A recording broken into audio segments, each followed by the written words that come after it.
Okay, we're now going to show you how to attack the short answer question. The short answer question is one of the easier questions on the IELTS reading exam.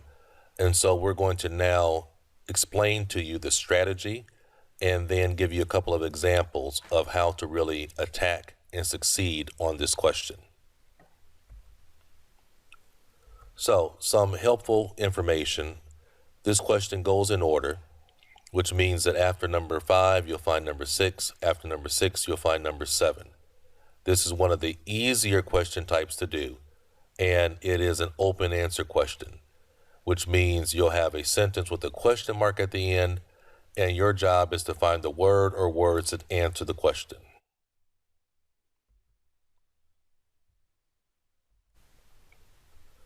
So, this question will require you to provide a 1 to 3 word answer. You have to understand the information that is required by the question. So you can look here on the right-hand side of the screen, and you'll see questions, right? Before Perkins' discovery, with what group in society was the color purple associated? What potential did Perkins immediately understand that his new dye had? Right? So you see they're asking you a question, and you have to provide an answer in no more than 2 words. Right? So very, very straightforward question. I know you can really succeed and increase your point score with this question. Now, as with almost all the questions, there is a scanning requirement. So you have to look at a question and decide the keywords, right? So clearly for this one, the whole passage is about this guy Perkin. So the name Perkin is not going to be a keyword here. But what is this question asking about? There's some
below, 10, 9, and 8 are above that.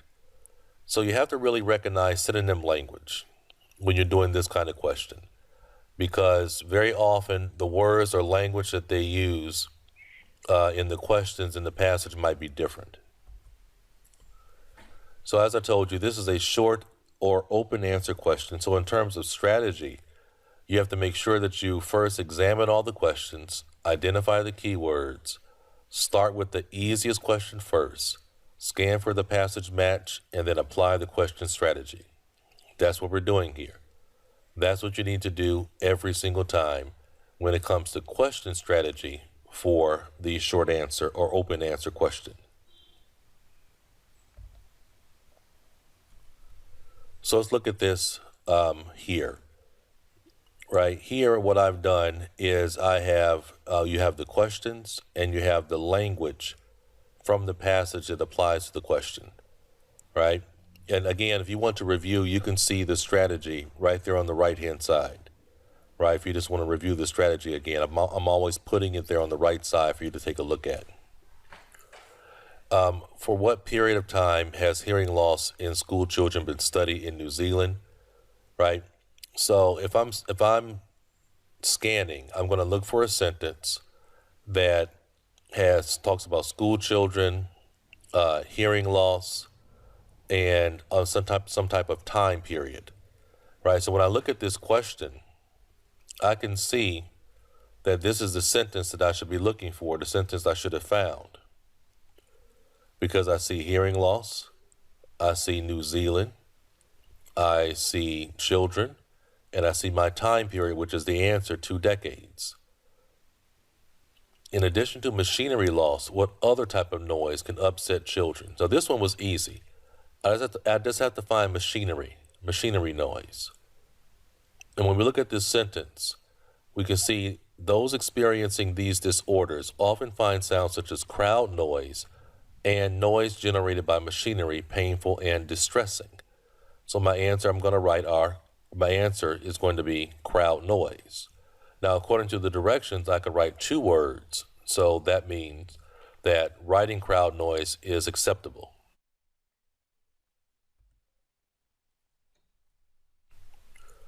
Okay, let's look at another one. Who reported the same story of European diseases among the indigenes from the American interior? The missionaries and the traders who ventured into the American interior told the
what was still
going in order.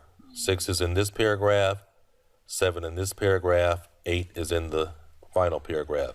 Now, I should say, if you go and really look at this reading passage, you'll see that between numbers 7 and 8, there are 2 or 3 other paragraphs.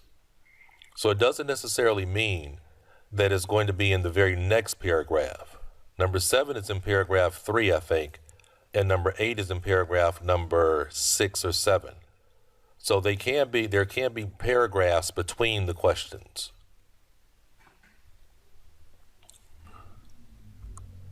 Okay, so coming up next in the upcoming lectures, I'm going to be using real reading passages to show you full passage application, right? How to really scan through a real passage and how to do answer application through a real passage.